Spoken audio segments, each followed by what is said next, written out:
ಏನಿಲ್ಲ. ಈ ಫೈನಾನ್ಸ್ ಅಲ್ಲಿ ಹೋಗಿ ನೋಡಿ, ಹಾಕಿರೋ ರೋಡು 2 ವರ್ಷ 3 ಆಗಿಲ್ಲ, ಕಿತ್ತಾಕ್ತಾ ಇದಾರೆ. ಆ ಡಿ.ಆರ್ ಕ್ವಾರ್ಟರ್ಸ್ ಇಂದ ಅಲ್ಲಿವರೆಗೆ ಹೊಟ್ಟೆ ಉರಿ ಆಗುತ್ತೆ. 3 ತಿಂಗಳಿಗೆ 4 ತಿಂಗಳಿಗೆ ಮುಂಚೆ ಅದು ಎಕ್ಸ್ಟೆಂಡ್ ಈ ಕಡೆ ಆ ಕಡೆ ರೋಡ್ ಎಕ್ಸ್ಟೆಂಡ್ ಮಾಡ್ಬಿಡ್ತೀನಿ ಅಂತ ಪೂಜೆ ಮಾಡಿ ಅದನ್ನ ಚಾಲು ಮಾಡ್ಬಿಟ್ಟು ಅಗದ್ಬಿಟ್ಟು ಮುಚ್ಚಿಬಿಟ್ರು. ಆಮೇಲೆ ಇವಾಗ ಅದನ್ನ ಮಾಡ್ತಾ ಇದ್ದಾರೆ. ಯಾವ್ದ್ರಲ್ಲಿ ಅರ್ಜೆಂಟು ಇದೇ ನಾಳೆ ಬಂದ್ಬಿಟ್ಟು ಜಮ್ಮು ಆಗಿ, ನಾಳೆ ಬಂದ್ಬಿಟ್ಟು ಅಂಬೇಡ್ಕರ್ ಸ್ಟ್ಯಾಚ್ಗೆ ನೀವು ಹೂನಾರ ಹಾಕಿ ಮೆರವಣಿಗೆ ಮಾಡ್ತೀರಾ. ನೀವು ಇದು ಅಂಬೇಡ್ಕರ್ ಪಾರ್ಕ್ ಡಿಸ್ಮೈಂಡ್ಲ್ ಆಗ್ಬೇಕಂತ ಹೈಕೋರ್ಟ್ ನಲ್ಲಿ ಮಾಡೋ ಟೈಮ್ನಲ್ಲಿ ವಲ್ಲಲ್ ಮುನ್ಸ್ವಾಮಿ ಹೋಗಿ ರಾತ್ರಿ ಹೋಗ್ಬಿಟ್ಟು ಸ್ಟೇ ತಗೊಂಡ್ ಬಂದ. ಅದು ಏನಾಯ್ತು, ಅದ್ರ ವಿಚಾರ ಏನಾಯ್ತು? ಆ ಪಾರ್ಕ್ ನ ಬಂದ್ಬಿಟ್ಟು ಕರೆಕ್ಟ್ ಆಗಿ ಮಾಡಿ ಅದನ್ನ ಸರಿ ಮಾಡ್ಬೇಕಂದ್ರೆ ಇಷ್ಟೇರಿಗೆ ಕ್ಯೂ ಹಾಕೊಂಡವ್ರು ಯಾರು ಇಲ್ಲ. ಇವಾಗ ಅಂಬೇಡ್ಕರ್ ಪಾರ್ಕ್ ಕಟ್ತೀನಿ ಅಂತ ಹೇಳ್ಬಿಟ್ಟು ಅದರಲ್ಲಿ ರೆಕಾರ್ಡು ಸರಿ ಇಲ್ಲ, ಏನು ಸರಿ ಇಲ್ಲ. ಈ ಜನಗಳು ಮೆಚ್ಕೋಬೇಕಂತ ಕಟ್ಬಿಟ್ಟು ಅದಕ್ಕೆ ಇವತ್ತು BJML ಸ್ಟೇ ಹೋಗಿದೆ. ಜೂನ್ 2ನೇ ತಾರೀಕು. ಅದು ಏನಾಗುತ್ತೆ ದೇವ್ರಿಗೆ ಗೊತ್ತು. ಯಾಕೆ ಆತರ? ಯಾಕೆ ರೂಲ್ಸ್ ಅಂಡ್ ರೆಗ್ಯುಲೇಷನ್ ಪ್ರಕಾರ ಮಾಡಿಲ್ಲ? ನಿಮ್ಗೆ ಆದೇಶ ಮಾಡೋರು ಯಾರು ಕರೆದ್ರೆ ಮೀಟಿಂಗ್ ಹೋಗ್ಬೇಕು? ನೀವು ಯಾರ ಮಾತು ಕೇಳ್ತಾ ಇದ್ದೀರಾ? ಇವತ್ತು KGF ನಲ್ಲಿ ಮುನ್ಸಿಪಾಲಿಟಿ ಆಫೀಸ್ ಇದೆಯಾ, KD ಆಫೀಸ್ ಇದೆಯಾ, PWD ಆಫೀಸ್ ಇದೆಯಾ, ವೆಲ್ಫೇರ್ ಡಿಪಾರ್ಟ್ಮೆಂಟ್ ಆಫೀಸ್ ಇದೆಯಾ? ಈ ಆಫೀಸ್ ಎಲ್ಲ ಎಲ್ಲಿಗೆ ಹೋಗುತ್ತೆ? ನೀವು ಎಲ್ಲಿಗೆ ಮೀಟಿಂಗ್ ಮಾಡ್ತೀರಾ? ಅವ್ರ ಹತ್ರ ಹೋಗಿ ನೀವು ಮೀಟಿಂಗ್ ಮಾಡ್ಬೇಕಂತ ಯಾರು ನಿಮ್ಗೆ ಆದೇಶ ಕೊಟ್ಟವರು? ಅವ್ರಿಗೆ ಏನಿದೆ ಪವರ್ ಇದೆ? ನನ್ನ ಹತ್ರ ಆಲ್ ವಿಡಿಯೋಸ್ ನನ್ನ ಹತ್ರ ಇದೆ. ಯಾರು ಅಂತ ನಾನು ತೋರಿಸ್ತೀನಿ, ಸಿಂಗಮ್ 2 ನಲ್ಲಿ ಹೇಳ್ತೀನಿ. ಇನ್ನ ಅಲ್ಲಿ ಬಂದ್ಬಿಟ್ಟು ಸೆನ್ಸರ್ ನಲ್ಲಿ ಕ್ಲಿಯರ್ ಆಗಿಲ್ಲ. ಯಾರ ಹತ್ರ ಹೋಗಿ ನೀವು ಮಾಡ್ತಾ ಇದ್ದೀರಾ? ಅಧಿಕಾರಿಗಳು ಯಾರು ಹೋದ್ರೆ ನೀವು ಮೀಟಿಂಗ್ ನಲ್ಲಿ ಕರಿಬೇಕು. MLA ಕರೆದ್ರೆ ಹೋಗ್ಬೇಕು. ಬೇರೆ ಅಂಬೇಡ್ಕರ್ ಬರೆದ ಸಂವಿಧಾನ ಇದೆ KGF ನಲ್ಲಿ. ಸಂವಿಧಾನ ಬರೆದಿರೋದು ಎಲ್ಲ ವರ್ಗಕ್ಕೂ ಎಲ್ಲರಿಗೂ ಸೀಮಿತವಾಗಿ ಬರೆದಿರೋ ಕಾನೂನು. ಎಲ್ಲಿ ನೋಡಿದ್ರೆ ಅಂಬೇಡ್ಕರ್ ಅಂತೀರಾ, ಹಿಂಗಿರ್ತೀರಾ. ಈ ನಮ್ಮ ದಲಿತರಿಗೆಲ್ಲ ಅನ್ಯಾಯ ಮಾಡ್ತೀರಾ. ನಾವು KGF ನಲ್ಲಿ ಒಂದೇ ತಟ್ಟೆನಲ್ಲಿ ಊಟ ಮಾಡೋ ಜನ, ಆಲ್ ಕಮ್ಯುನಿಟೀಸ್, ಅವ್ರು ರೆಡ್ಡಿ ಆಗಿರ್ಲಿ, ಮುಸ್ಲಿಂ ಆಗಿರ್ಲಿ, ಒಕ್ಕಲಿಗರ ಆಗಿರ್ಲಿ, ಗೌಡ್ರ ಆಗಿರ್ಲಿ, ಕ್ರಿಸ್ತರ ಆಗಿರ್ಲಿ, ದಲಿತರ ಒಂದೇ ತಟ್ಟೆನಲ್ಲಿ ತಿನ್ನೋ ಊಟ. ಈ ತರ ಜನ ಯಾವ ಊರಿನಲ್ಲಿ ಇಲ್ಲ. ನಾವು ಸೋದರ ತತ್ವ, ಅಣ್ಣ ತಮ್ಮರ ತರ ಇರೋ ಊರು ಇದು. ನಮ್ಮ ಶಾಸಕರು ನನ್ನ ಮಾಡಿರೋದು ತುಂಬಾ ಅನ್ಯಾಯ. ಯಾವ ಟಾಪರ್ ಇದ್ದಾರೆ? ಇದೇ ಜೈನ್ ಕಾಲೇಜು, ಇದೇ ಸೆಂಟ್ ಮೇರಿಸ್ ಸ್ಕೂಲ್, ಇದೇ ಇದು ನಮ್ಮ ಮೊರಾರ್ಜಿ ದೇಸಾಯಿ ಜೂನಿಯರ್ ಕಾಲೇಜು, ಇಂದ SSD 6th ಕ್ಲಾಸ್ ಬಂದಿದ್ದಲ್ಲ ಒಬ್ಬ ಹುಡುಗಿ. ಆ ಹುಡುಗಿ 594 ಮಾರ್ಕ್ 6th ರ್ಯಾಂಕ್ ಇಡೀ ಸ್ಟೇಟ್ ನಲ್ಲಿ. STC ಕಾಲೇಜು ಮುನ್ಸಿಪಾಲಿಟಿನೇ ಕಾರಣ. ಎಸ್, ಅಧಿಕಾರಿಗಳೇ ಬೇರೆ ಯಾರನ್ನ ಬಿಲಂಬ ಮಾಡಕ್ಕ, ಯಾರ್ಯಾರಕ್ಕೆ ಅಧಿಕಾರಕ್ಕೆ ಮಾಹಿತಿ ಕಲೆ ಮಾಡ್ಕೊಂಡು ನೀವು MLA ಮಾಡಿದ್ರೆ ನೀವು ಪರ್ಸನಲ್ ಅಧಿಕಾರಿಗಳ ವರ್ಗನ ಕರ್ಕೊಂಡೋಗಿ 4 ಜನಕ್ಕೆ ನೀವು ಬಂದ್ಬಿಟ್ಟು ಮಾಡಿದ್ರೆ 578 ತಗೊಂಡ ಒಂದು SC. ಈ SC ಕಾನ್ಸ್ಟಿಟ್ಯೂಷನ್ ಅಲ್ಲಿ SCಗಳು ನಿಮ್ಗೆ ಕಣ್ಣು ಕಾಣಲ್ವಾ? ಗೌಡರಿಗೆ ಕಣ್ಣಿಗೆ ಕಾಣಲ್ವಾ? ಮುಸ್ಲಿಂಗಳಿಗೆ ಕಣ್ಣಿಗೆ ಕಾಣಲ್ವಾ? ಕ್ರಿಶ್ಚಿಯನ್ಗಳಿಗೆ ಕಣ್ಣಿಗೆ ಕಾಣಲ್ವಾ? ನಮ್ ಕಣ್ಣಿಗೆ ಕಾಣುತ್ತೆ. ಇವತ್ತು ಮೈನಾರಿಟಿ SC 80% ಇರೋದು ಈ ಕ್ಷೇತ್ರ, ಮೀಸಲು ಕ್ಷೇತ್ರ. ಈ ಮೀಸಲು ಕ್ಷೇತ್ರದಲ್ಲಿ ಯಾವ ನಮ್ಮ ಹಿಂದುಳಿದ ವರ್ಗಕ್ಕೆ ಅಹಿಂದವರಿಗೆ ಯಾರಿಗೂ ರೆಸ್ಪೆಕ್ಟ್ ಇಲ್ಲ, ಯಾವುದೋ ಒಂದಿಲ್ಲ. ಇದೇ ಮಹಾನುಭಾವ ಅಂಬೇಡ್ಕರ್ ಅವರು ಬರೆದಿರೋ ಕಾನೂನಿನಲ್ಲಿ ಇನ್ನ ಆ ಮಕ್ಕಳಿಗೆಲ್ಲ ಸ್ಕಾಲರ್ಶಿಪ್ ಕೊಟ್ಟಿದ್ರೆ ಇನ್ನ ನನ್ನ ಮಕ್ಕಳು ಇನ್ನ ಜಾಸ್ತಿ ಜೈ ಬರ್ಸ್ತಾ ಇದ್ರು. 3 ವರ್ಷ ಆಯ್ತು ಮುನ್ಸಿಪಾಲಿಟಿ ವಿಗ್ರಹಣ ಬಂದ್ಬಿಟ್ಟು ಈ ತರ ನಿಲ್ಲಿಸಬಾರ್ದು. ಹಿಂದ್ಗಡೆ ಗೋಲ್ಮಾಲ್ ಮಾಡಿರೋ ಅಯೋಗ್ಯ ಅಧಿಕಾರಿಗಳೇ ಈ ಕಡೆ ತಿರ್ಸ್ಬೇಕು, ಈ ವಿಗ್ರಹಣ ಹಿಂಗೆ ತಿರ್ಸ್ಬೇಕು. ಅವ್ರು ಮಾಡೋ ಅನ್ಯಾಯ ನಮ್ಮ ಡಾಕ್ಟರ್ ಅಂಬೇಡ್ಕರ್ ನೋಡಿ ಅವ್ರಿಗೂ ನಾವು ಹೊಟ್ಟೆ ಉರಿಬೇಕು. ನಾನು ವಿನಂತಿ ಮಾಡ್ತೀನಿ, ಈ ಸ್ಟ್ಯಾಚ್ಯೂನ ತಿರ್ಸ್ಬೇಕು. ನಾನು ಇರೋ ಟೈಮ್ನಲ್ಲಿ ಇದೆ ಎಲ್ಲಾ ವರ್ಗದವ್ರಿಗೂ 7.5, 2.5, 24.1 ಅಂತ ಎಲ್ಲಾ ವರ್ಗ 1,500 ಜನ 2,000 ಜನ ಸೇರಿ ಕೋಟ್ಯಾಂತರ ಲೆಕ್ಕನಲ್ಲಿ ನಾವು ಎಲ್ಲರಿಗೂ ಬಂದ್ಬಿಟ್ಟು ಸ್ಕಾಲರ್ಶಿಪ್ ಕೊಟ್ವಿ. ಈ 3 ವರ್ಷದಿಂದ ಆ ಸ್ಕಾಲರ್ಶಿಪ್ ಇಲ್ಲ. ಯಾಕೆ ಸ್ಕಾಲರ್ಶಿಪ್ ಕೊಡಕ್ಕೆ ಇಂಟ್ರೆಸ್ಟ್ ಬರಲ್ಲ ನಿಮ್ಗೆ? ಅದರಲ್ಲಿ ನಿಮ್ಗೆ ಏನು ಆದಾಯ ಸಿಕ್ಕಲ್ಲ. ಅದಕ್ಕೋಸ್ಕರ ಒಂದು ವಿದ್ಯಾವಂತರಿಗೆ ಈ ಮುನ್ಸಿಪಾಲಿಟಿ ಅನ್ಯಾಯ ಮಾಡ್ತಾ ಇದೆ.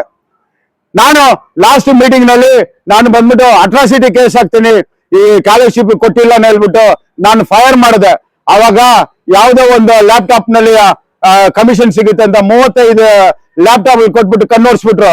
ಆ 35 ಲ್ಯಾಪ್ಟಾಪ್ ಇವತ್ತು ವರ್ಕೆ ಮಾಡಲ್ಲ, ಯಾವ್ದನ್ನ ಕೆಲಸನೇ ಮಾಡಲ್ಲ. ಡೂಪ್ಲಿಕೇಟ್ ಕೊಟ್ಬಿಟ್ಟು ಒಂದ್ರಲ್ಲಿ 10,000 20,000 ರೂಪಾಯಿ ಕಮಿಷನ್ ಹೊಡೆದ್ರು.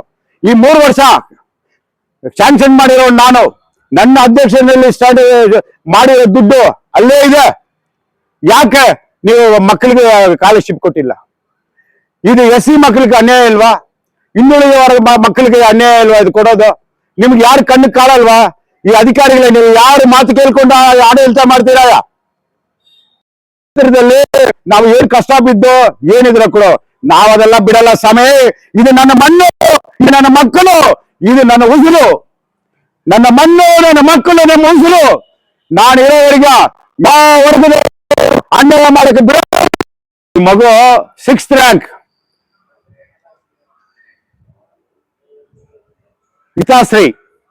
ಹಿತಾಶ್ರೀ ಅಂತ SDG ಕಾಲೇಜು 6th ರ್ಯಾಂಕ್. ಈ ಮಗು ಕಣ್ಕಾಣಿಲ್ವಾ? ಇವು ಪಾರಂಡಲ್ಲಿ ನಮ್ಮೂರು ಹುಡುಗಿ, ಅದೇ ಮೇಲ್ವರ್ಗದ ಹುಡುಗಿನ, ನಮ್ಮೂರು ಹುಡುಗಿ. ನಿಮ್ ಕಣ್ಕಾಣಿಲ್ವಾ? ಇದೇನಾ ಈ ದಲಿತ ಮೀಸಲು ಕ್ಷೇತ್ರನಲ್ಲಿ ಇರೋ ಶಾಸಕರು ಕೆಲಸ ಮಾಡೋದು? ಈ ದಲಿತರಿಗೆ ಹಿಂದುಳಿದ ಕೊಡೋ ರೆಸ್ಪೆಕ್ಟ್ ಇದೆನಾ? ಯಾವ್ದಾದ್ರು ಮೀಸಲು ಇದೆ, ಯಾವ್ದಾದ್ರು ಹಿಂದುಳಿದ ಇದೆ, ಯಾವ್ದಾದ್ರು ಒಂದು ಕಾರ್ಯಕ್ರಮ? ಈ KGF ನಲ್ಲಿ ರೈತರ ಕಾರ್ಯಕ್ರಮ ಒಂದನ್ನ ನಡೆದಿರೋ ನೋಡಿಲ್ಲ. ರೈತರ ಕಾರ್ಯಕ್ರಮ ಯಾವ್ದಾದ್ರು ನೋಡಿದಿರ ನೀವು? ಕೃಷಿ ಭೂಮಿ ಯಾವ್ದಾದ್ರು ಒಂದು ಬಹಳ ದೊಡ್ಡದು. ಇವತ್ತಿನ ದಿವಸ KGF ನಲ್ಲಿ PUC ಎಕ್ಸಾಮ್ ನಲ್ಲಿ ನಮ್ಮ ಮಕ್ಕಳು, ಎಲ್ಲ ವರ್ಗದ ಮಕ್ಕಳು, ಎಲ್ಲ ಕಮ್ಯುನಿಟಿ ಮಕ್ಕಳು ಭಾರಿ ಜಯ ಕಲಿಸಿದ್ದಾರೆ. ನಮ್ಗೆ ಇದು ಹೆಮ್ಮೆ ತರ ವಿಷಯ. ಓದೋ ರಿಸಲ್ಟ್ ನೋಡಿದ್ರೆ ನಮ್ಗೆಲ್ಲ ಹೊಟ್ಟೆ ಉರಿ. ನಮ್ಮೆಲ್ಲ KGF ನಲ್ಲಿ ಶಿಕ್ಷಣ ಸೇರಿಲ್ಲ ಅಂತ ಹೇಳ್ತಾ ಇದ್ರೆಲ್ಲ. ಈ ಸತಿ ಮಕ್ಕಳು ತುಂಬಾ ಕಷ್ಟ ಬಿದ್ದು, ಅವ್ರ ಪೇರೆಂಟ್ಸ್ ಎಲ್ಲ ಕಷ್ಟ ಬಿದ್ದು ಓದಿಸಿ ಇವ್ರನ್ನೆಲ್ಲ ಬಂದು ಒಳ್ಳೆ ರೀತಿನಲ್ಲಿ ಶಾಲೆಗೆ ಕಳಿಸಿ ಇವತ್ತು ಬಹಳ ದೊಡ್ಡ ಸಂಖ್ಯೆಯಲ್ಲಿ ಎಲ್ಲರೂ ಜಯಗಳಿಸಿದ್ದಾರೆ. ಟಾಪರ್, PUC ನಲ್ಲಿ ಟಾಪರ್. ಈ ಟಾಪರ್ಗೆಲ್ಲ ಬಂದು ನಮ್ಮ ಶುಭಾಶಯಗಳು, ಅವ್ರ ತಾಯಿ ತಂದೆಗಳಿಗೆ ವಂದನೆಗಳು ಹೇಳ್ತಾ, ನನ್ನ ಒಂದು ಘಟನೆ ನೋಡಿದೆ. ನನ್ನ ಏನ್ ಘಟನೆ ಅಂದ್ರೆ, ಯಾವುದೋ ಒಂದು ಕಮ್ಯುನಿಟಿ ಮಕ್ಕಳನ್ನ ಕರ್ಕೊಂಡೋಗಿ ಈ ಕ್ಷೇತ್ರದ ಶಾಸಕರು ಒಂದು 3 ಜನ 4 ಜನ ಒಂದು ಐ ಕ್ಯಾಸ್ಟ್ ಕಮ್ಯುನಿಟಿ ಅವ್ರಿಗೆ ಮಾತ್ರ ಸನ್ಮಾನ ಮಾಡಿದ್ದಾರೆ. ಇದು ಅವ್ರಿಗೆ ಶೋಭೆ ತಕ್ಕದಲ್ಲ. ನಾನು ನಿಜವಾಗಿ ಹೇಳ್ತೀನಿ, ಡಾಕ್ಟರ್ ಅಂಬೇಡ್ಕರ್, ಬಾಬಾ ಸಾಹೇಬ್ ಅಂಬೇಡ್ಕರ್ ಒಂದು ವರ್ಗಕ್ಕೆ ಸೀಮಿತಾಗಿ ಅವ್ರು ಕಾನೂನು ಬರೆದಿಲ್ಲ. ಎಲ್ಲಾ ವರ್ಗದವರು ನಮ್ಮವರೇ, ಎಲ್ಲಾ ವರ್ಗದವರೇ ನಮ್ಮವರೇನು ಹೇಳ್ಬಿಟ್ಟು ಕಾನೂನು ಬರೆದಿರೋರು. ಶ್ರೀಮಾನ್ ಬಸವಣ್ಣ ಅವರು ಕೀರ್ತನೆಯಲ್ಲಿ ವಚನ ಹೇಳಿದ್ದಾರೆ, ಇವನು ಯಾರವ, ಇವನು ನಮ್ಮವ ಕೂಡಲ ಸಂಗಮ ದೇವ ಅಂತ. ನಮ್ಮ ಕನಕದಾಸರ ಇರ್ಲಿ, ಅಂಬೇಡ್ಕರ್ ಇರ್ಲಿ, APJ ಅಬ್ದುಲ್ ಕಲಾಂ ಇರ್ಲಿ, ನಾಟಕವಿ ಪ್ರಭು ಇರ್ಲಿ, ಕುವೆಂಪು ಇರ್ಲಿ, ನಮ್ಮ ನಾಡಪ್ರಭು ಕೆಂಪೇಗೌಡರು ಇರ್ಲಿ, ಎಲ್ಲರೂ ಎಲ್ಲ ಜನಸಂಘನು ಎಲ್ಲ ಕಮಿಟಿನವ್ರನ್ನು ಸಮವಾಗಿ ನೋಡಿದವರು. ಆದರೆ ನಮ್ಮ ಕ್ಷೇತ್ರದಲ್ಲಿ ಕಷ್ಟ ಬಿದ್ದು ಇವತ್ತು ST SC ಮಕ್ಕಳು, ಒಕ್ಕಲಿಗರ ಮಕ್ಕಳು, ಮುಸ್ಲಿಂ ಮಕ್ಕಳು ನೀವೇ ನೋಡಿದ್ರಿ, ಎಲ್ಲಾ ವರ್ಗದ ಮಕ್ಕಳಿದ್ದಾರೆ.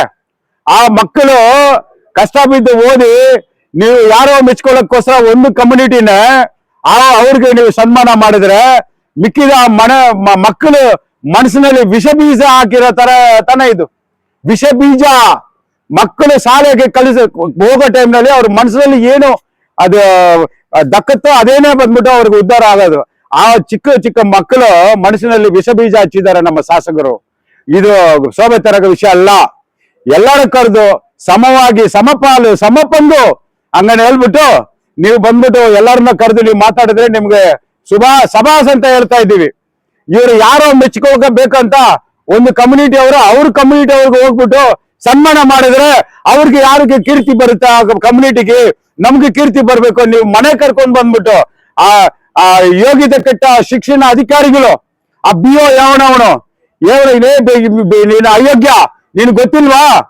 ಎಷ್ಟು ಮಕ್ಕಳು, ಎಷ್ಟು ವರ್ಗದವರು, ಯಾವ ಮಕ್ಕಳು ಬಂದ್ಬಿಟ್ಟು ಟಾಪರ್ಸ್ ಬಂದಿದ್ದಾರೆ, ಆ ಟಾಪರ್ಸ್ ಎಲ್ಲ ಕರ್ಕೊಂಡು ಬಂದು ಸನ್ಮಾನ ಮಾಡ್ಬೇಕನ್ನ BO ಬೇಕಪ್ಪ, ಅಯೋಗ್ಯ, ನಿನಗೆ ಬುದ್ಧಿ ಇಲ್ವಾ? ನಿನಗೆ ಬಂದಿದ್ದಾರೆ, ಅವ್ರಿಗೆ ಬಂದ್ಬಿಟ್ಟು ಅವ್ರು ಕಳಿಸಿದ್ದಾರೆ, ಇಲ್ಲಿಗೆ ಹೋಗಿದ್ದಾರೆ, ಬರಲ್ಲ, ಇವ್ರು ಹೋಗಿದ್ದಾರೆ. ಮಾಧ್ಯಮ ಮಿತ್ರರೇ, ಪತ್ರಿಕೆ ಕರ್ತಾರೆ, ನಮ್ಮ KJP ಒಳ್ಳೆದು ಕೆಟ್ಟದನ್ನ ಜನಕ್ಕೆ ಹೇಳೋದ್ರಲ್ಲಿ ಸರ್, ನಡೆದಂತ PUC ಎಕ್ಸಾಮ್ನಲ್ಲಿ ನಮ್ಮ KGF ಕ್ಷೇತ್ರದಿಂದ ಮಧುಮಿತಾ ST ಬ್ಲಾಕ್, ಅವ್ರ ತಂದೆ ಹೆಸರು ಮುನಿಸ್ವಾಮಿ ಅಂತ, ಮಗು 578 ಮಾರ್ಕ್ ತಗೊಂಡು ಜಯ ಗಳಿಸಿದಲೆ. ನಮ್ಮ ದಲಿತ ವರ್ಗದ ಸೇರಿದ ನಮ್ಮ ಮಧುಮಿತಾಗೆ ನನ್ನ ಉದಯಪೂರ್ತಿ ಶುಭಾಶಯಗಳು ತಿಳಿಸ್ತಾ ಇದ್ದೀನಿ. ಆಮೇಲೆ ಸುರುತಿ ಮಗು 561 ಉರ್ಗಂಪೇಟೆ, ಅವ್ರ ತಂದೆ ಹೆಸರು ಸುಕುಮಾರ್ ಅಂತ, SC ಕಮ್ಯುನಿಟಿ ದಲಿತ ವರ್ಗದ ಸೇರಿರು, ಆ ಮಗುಗೂ ನಮ್ಮ ಶುಭಾಶಯಗಳು.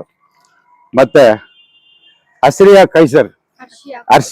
ಕೈಸರ್ ಉರ್ಗಂಪೇಟೆ ಮಗು 570 ಮಾರ್ಕ್ ತಗೊಂಡು ಪಾಸ್ ಮಾಡಿ ನಮ್ಮ KJPಗೆ ಒಳ್ಳೆ ಹೆಸರನ್ನ ಕೊಟ್ಟಿದೆ, ಆ ಮಗುಗೂ ಶುಭಾಶಯಗಳು. ಮಿಶ್ ಬಾಷ್ ಉರ್ಗಂಪೇಟೆ 582 ತಗೊಂಡು ನಮ್ಮ ಮೈನಾರಿಟಿ ಮುಸ್ಲಿಂ ವರ್ಗದ ಸೇರಿದ. ಯಾಕೆ ಹೇಳ್ತಾ ಇದ್ದೀನಿ ಅಂದ್ರೆ, ನಮ್ಮ KGF ನಲ್ಲಿ ಒಂದೇ ತಟ್ಟಿನಲ್ಲಿ ಊಟ ಮಾಡೋ ಮಕ್ಕಳು ನಾವು, ಎಲ್ಲಾ ವರ್ಗದವರು. ಈ ಸತಿ 582 ಮಗು ಕಷ್ಟ ಬಿದ್ದು ಅವ್ರ ತಾಯಿ ತಂದೆಗೂ ನಮ್ಮ KGF ಕೀರ್ತಿ ತಂದಿದ್ದಾಳೆ, ಆ ಮಗುಗೂ ನನ್ನ ಶುಭಾಶಯಗಳು. ನೆಕ್ಸ್ಟ್ ಹರ್ಷ, ಅವ್ರ ತಂದೆ ಹೆಸರು ಪಳನಿ ಉರ್ಗಂಪೇಟೆ, ಆ ಮಗುನು 582 ಮಾರ್ಕ್ ತಗೊಂಡು ನಮ್ಮ KGFಗೆ ಕೀರ್ತಿ ತಗೊಂಡು, ಅದು ಒಂದು ಗೌಂಡ್ರ ವರ್ಗದ ಸೇರಿದವರು. ಅವರು ಎಲ್ಲಾ ವರ್ಗದವರು ನಮಗೆ ಈ ಸತಿ ಎಲ್ಲಾ ಇದರಲ್ಲಿ ಪಾಸ್ ಮಾಡಿ ಒಳ್ಳೆ ಕೀರ್ತಿನ KGF ತಗೊಂಡ್ ಬಂದಿದ್ದಾರೆ. ಇವರಿಗೆಲ್ಲರಿಗೂ ನನ್ನ ಶುಭಾಶಯ ತಿಳಿಸಿ, ಇವರಿಗೆ ನಾನು ಅಲ್ಲಲ್ ಮುನಿಸ್ವಾಮಿ KGF ನಮ್ಮ ಊರು ಮಕ್ಕಳಿಗಾಗಿ ನಾನು ಏನ್ ಮಾಡ್ಬೇಕು, ನಾನು ಅವ್ರನ್ನ ಹೇಳಿ ಅವ್ರನ್ನ ಬಂದ್ಬಿಟ್ಟು ಕೊಚ್ಚೆ ನಾನು ಮಾಡಲ್ಲ. ನನ್ನ ಕೈನಲ್ಲಿ ಏನಾಗುತ್ತೋ ಆ ಮಗುನು ಮುಂದಿನ ಭವಿಷ್ಯಕ್ಕೆ ಅವ್ರ ಮನೆಗೆ ಹೋಗಿ ಯಾವ್ದೋ ಫೋಟೋನೋ ಯಾವ್ದೋ ಅಡ್ವರ್ಟೈಸ್ಮೆಂಟೋ ಇಲ್ಲದಂಗೆ ನಾನು ಆ ಮಕ್ಕಳಿಗೆ ಏನು ಸಹಾಯ ಮಾಡ್ಬೇಕು ಅದನ್ನ ಮಾಡ್ತೀನಿ. ಇಲ್ಲಿ ಬಂದು ನನ್ನ ಸ್ವೀಕಾರ ಮಾಡಿದ್ದಕ್ಕೆ, ನಮ್ಮ ಸನ್ಮಾನ ಸ್ವೀಕಾರ ಮಾಡಿದ್ದಕ್ಕೆ ನಿಮ್ಗೆಲ್ಲರಿಗೂ, ನಿಮ್ಮ ತಾಯಿ ತಂದೆಗೆ ನಿಮ್ಗೆ ಎಲ್ಲರಿಗೂ ವಂದನೆಗಳು. ನಿಮ್ಮ ಪಾದಕ್ಕೆ ಹೂ ಹಾಕಿ ನಮಸ್ಕಾರ ಮಾಡ್ತೀನಿ. Thank you.